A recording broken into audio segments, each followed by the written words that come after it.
অভাৱেই আৱিষ্কাৰৰ মূল। এই আপ্তবাক্য শাৰীৰ যথাৰ্থত আৰু বাস্তৱিকতা কাৰ্যত প্ৰমাণিত কৰি দেখুৱাইছে গহপুৰৰ কলাবাৰী অঞ্চলৰ কলমগুৰিৰ দুই ভাই ককাই।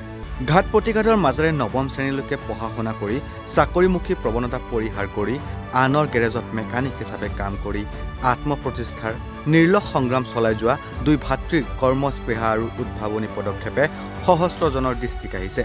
মাত্ৰ নৱম শ্ৰেণীতে স্কুল বাদ দিয়া গহপুৰৰ দুই ভাতৃ হ'ল কুশ আৰু বিজয়।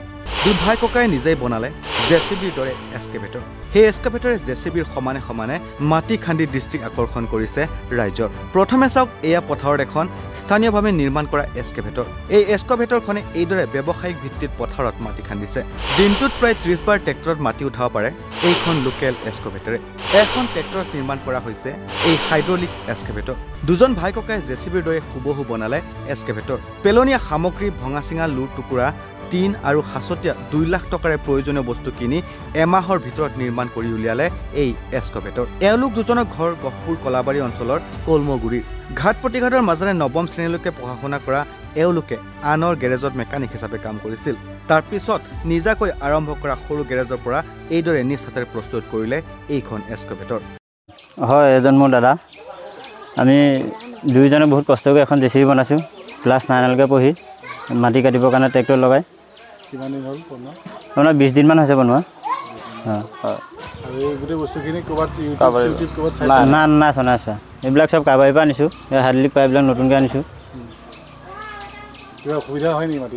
নাই, একো অসুবিধা নহয়। কুশ দাস। মোৰ ঘৰ ইমান অৱস্থা পাতি ভাল নহয়। মই মেকানিক কৰোঁ। আপোনাৰ বহুত সৰুৰ পৰাই মেকানিক কৰিছোঁ।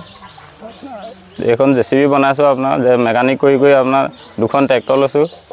এইখন আপোনাৰ মাটি কাটোৰে লেবাৰে মানে বহুত কষ্ট হয়। 150 টকা টিপ লয়, একো নাথাকে আপোনাৰ, নোপোচাই। এইখন জেচিবি বনাইছোঁ। কাৰবাৰীৰ পৰা বস্তু আনিছোঁ। কাৰবাৰীৰ চবেই অকল এই পাইপখিনি কিনি আনিছোঁ, কণ্ট্ৰল লিভাৰ কিনি আনিছোঁ, হাইড্ৰলিক জেক কিনি আনিছোঁ। গোটেই দুইটাই ককাই ভাই মিলি বনাইছোঁ। এতিয়াৰ পৰা জেচিবি এসপ্তাহমান হ'ল কাম কৰি আছোঁ আপোনাৰ। কিবা অসুবিধা হৈছে? নাই, একো অসুবিধা হোৱা নাই।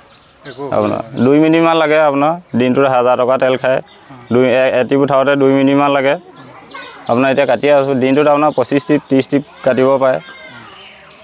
আপোনাৰ 2খন 3খন ট্ৰেক্টৰ লগাওঁ। আপোনাৰ 1500 টকা দিনটো হাই চাইজ সন্ধিয়ালৈকে লগালে 1500 টকা 1200 টকা খায়। আপোনাৰ 1000 RPMতে চলে। ট্ৰেক্টৰ হাইড্ৰলিক ফাংচনতে চলি আছে আপোনাৰ। আৰু কিবা নতুনকৈ কিবা ইয়াত সংযোজন কৰিব লাগিব নেকি? নাই, নালাগে, একো অসুবিধা নাই। হয়। মাটি কিমান দিন হ'ল কাটি থকা? মাটি এসপ্তাহমান হ'ল কাটি থকা।